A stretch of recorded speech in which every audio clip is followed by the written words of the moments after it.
ఆ మాటకు మేము కట్టుబడుతున్నా దయచేసి రాబోయే కాలం కాంగ్రెస్ కార్యకర్తల కాలం ఉన్నది, ప్రజలకు సేవ చేసే అవకాశం రాబోతున్నది. ఇందులో ఎంపీలో ఖచ్చితంగా మనము పెద్ద మెజారిటీతో కాంగ్రెస్ అభ్యర్థి సురేష్ షెట్కార్ సురేష్ మిత్రుడు గత 30 సంవత్సరాల నా మిత్రుడు ఓడినా గెలిచినా ఉన్న ప్రాంతంలో ఉన్నాము, ఒక పార్టీలో ఉన్నాము.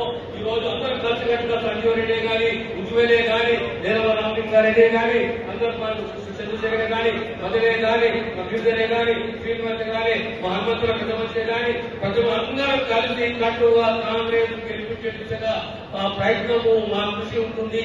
మీ అందరూ ఆశీస్సులు ఉండాలి. రేపు ఇంకా 4 సంవత్సరాల 8 నెలలు ఈ ప్రాంతానికి రైతులే కానీ, నిరుద్యోగులు కానీ, యువకులు కానీ ఖచ్చితంగా కాంగ్రెస్ ఇచ్చిన మాట నిలబడుతున్న విషయాన్ని సౌర్యంగా తెలియజేస్తూ ఈ అందరికీ పవిత్ర రంజాన్ మాత శుభాకాంక్షలు తెలియజేస్తూ